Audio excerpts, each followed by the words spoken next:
بسم اللہ الرحمن الرحیم۔ سورہ کوثر پڑھنے کے فائدے۔ سورہ کوثر قرآن کی 61ویں سورہ ہے۔ یہ قرآن کی 30ویں پارے میں موجود ہے۔ یہ قرآن کی سب سے چھوٹی سورہ ہے۔ کچھ لوگ اسے مکی سورہ کہتے ہیں اور کچھ لوگ اسے مدنی سورہ کہتے ہیں۔ یہ سورہ بہت چھوٹی ہے لیکن اس کو پڑھنے کے بے شمار فائدے ہیں۔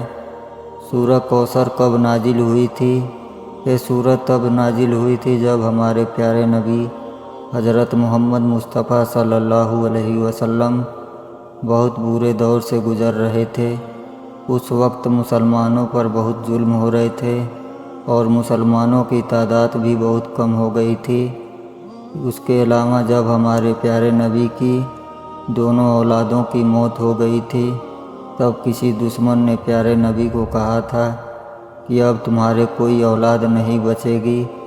دشمنوں نے حضرت محمد مصطفیٰ صلی اللہ علیہ وسلم کو کہا تھا کہ اسلام کو آگے بڑھانے کے لیے تمہاری نسلیں ختم ہو چکی ہے، اب تمہارا کوئی ونش نہیں بچا ہے، کیونکہ پیارے نبی کی دونوں بیٹوں کی موت ہو چکی تھی۔ اس وقت ہمارے پیارے نبی کی 2 سے 3 بیٹیاں بھی تھیں، لیکن اس وقت بیٹوں کو ہی ونش چلانے والا مانا جاتا تھا۔ دشمن نے آپ کا بہت مذاق بنایا۔ ایسے برے اور مشکل وقت میں اللہ نے سورہ کوثر کو نازل کیا۔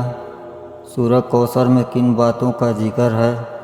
سب سے پہلے جو سب سے ضروری بات اس میں بتائی گئی ہے کہ جب کسی کو اپنی زندگی سے کھو دیتے ہیں تب اللہ اسے کسی اور چیز میں بدل دیتا ہے۔ اس کو علاوہ سورہ کوثر میں 3 بہت ضروری آیتیں شامل ہیں جن میں 3 باتیں بتائی گئی ہے جو اس پرکار ہے۔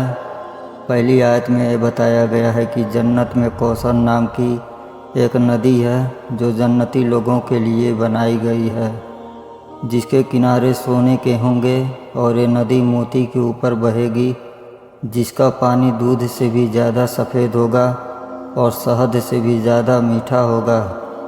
یہ ندی کا پانی سبھی جنتی لوگوں کے لیے ہوگی جو ہر روز اس کا پانی پی سکیں گے۔ دوسری آیت میں یہ بتایا گیا ہے کہ ہمیں ہمیشہ اللہ سے دعا کرنا چاہیے اور اسی کے لیے ہمیں اپنی ساری چیزیں قربان کر دینا چاہیے۔ وہ وقت ہو یا دولت، سب کچھ اللہ کے لیے ہی کرنا چاہیے۔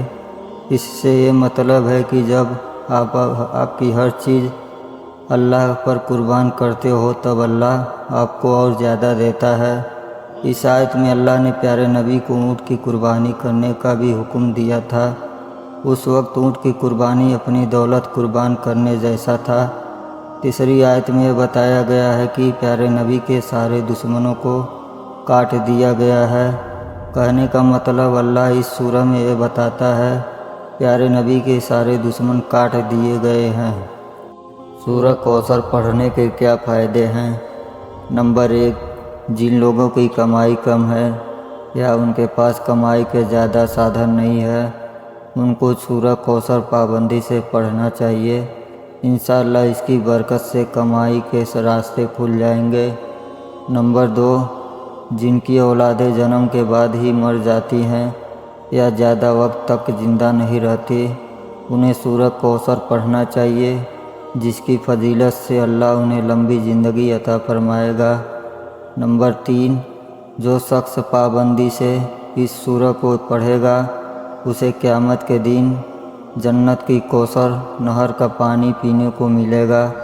نمبر 4، اپنے دشمنوں سے ہر وقت حفاظت کے لیے سورہ کوثر پڑھنا چاہیے، جس سے دشمنوں سے ہر وقت حفاظت رہے گی اور آپ محفوظ رہیں گے۔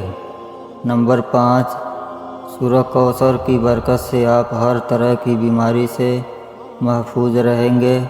اگر پہلے سے کوئی بیماری ہوگی وہ بھی اس سورہ کی برکت سے ختم ہو جائے گی۔ نمبر 6، سورہ کوثر پابندی سے پڑھنے والے شخص کی ہر مراد پوری ہوتی ہے، اس لیے ہر مراد کو پوری کرنے کے لیے سورہ کوثر پڑھیں۔ نمبر 7، اگر کسی کی شادی میں رکاوٹ آ رہی ہے یا رشتے ہوتے ہوتے ٹوٹ جا رہے ہیں تو چاہیے کہ سورہ کوثر ہر عشاء کی نماز کے بعد پابندی سے پڑھیں، جس سے رشتے میں آئی رکاوٹ سے چھٹکارا ملے گا۔ نمبر 8، اگر کسی کی یادداشت کمزور ہے، یعنی اسے کچھ یاد نہیں رہتا، تو اسے اس سورہ کو ضرور پڑھنا چاہیے، جس سے اس کی دماغی حالت میں سدھار ہوگا اور یادداشت مضبوط ہوگی۔ نمبر 9، سورہ کوثر غریبی کم کرنے اور اپنے مال کی حفاظت کے لیے پڑھتے رہنا چاہیے۔ نمبر 10، اس کے علاوہ بھی اس سورہ کو پڑھنے کے بے شمار فائدے ہیں۔ ہمیں چاہیے کہ ہم قرآن کی ہر سورہ کو پابندی سے پڑھیں اور اس میں بتائے گئے راستے پر عمل کرنے کی کوشش کریں، تاکہ ہم اللہ کی عذاب سے بچ سکیں اور ایک بہتر زندگی گزار سکیں۔ سورہ کوثر کب پڑھنا چاہیے؟ بہت سے لوگ سوچتے ہیں کہ اس سورہ کو پڑھنے کا سب سے اچھا وقت کون سا ہے۔ بہت سے لوگ ایسا کہتے ہیں کہ اس سورہ کو اتنی مرتبہ پڑھنے سے ایسا ہوگا، یعنی کوئی 33 مرتبہ پڑھے گا تو ایسا ہوگا، کوئی 21 مرتبہ پڑھے گا تو ایسا ہوگا۔ ایسا کرنے یا کہنے سے فرق نہیں پڑتا، فرق یہ پڑتا ہے کہ آپ سورہ کوثر کو کتنی محبت سے پڑھ رہے ہیں، کتنا دل لگا کر پڑھ رہے ہیں، کتنا خوشی سے پڑھ رہے ہیں۔ اگر آپ صرف کسی کے کہنے پر سورہ کوثر کو 21 یا 33 مرتبہ پڑھ کر اس کام سے نپٹنے کا سوچتے ہیں تو وہ غلط ہے۔ آپ سورہ کوثر کو جتنا دل سے پڑھیں گے اور اللہ سے دعا مانگیں گے تو اللہ آپ کی دعا کو ضرور سنے گا۔ پھر بھی ہم آپ کو بتا دیتے ہیں کہ اس سورہ کو پڑھنے کا سب سے بہتر وقت کون سا ہے۔ سورہ کوثر کو آپ کوشش کریں کہ فجر کی نماز کے بعد پابندی سے جتنا مرتبہ آپ پڑھنا چاہیں پڑھیں، کیونکہ اس وقت آپ کا دل اور دماغ بہت شانت رہتا ہے اور آپ کا دھیان صرف اللہ کی عبادت کی طرف ہوتا ہے۔ باقی آپ عشاء کی نماز کے بعد بھی اسے پڑھ سکتے ہیں، کیونکہ عشاء کے وقت بھی آپ ہر کام سے فری ہو جاتے ہیں اور سونے سے پہلے اللہ کی عبادت کر کے سوتے ہیں۔ پھر بھی آپ کو جب وقت ملے آپ یہ سورہ کا ذکر کرتے رہیں، تاکہ آپ کو اس سورہ کو پڑھنے سے فائدے ملتے رہیں۔ دوستو، ویڈیو پسند آئی تو لائک شیئر سبسکرائب ضرور کریں۔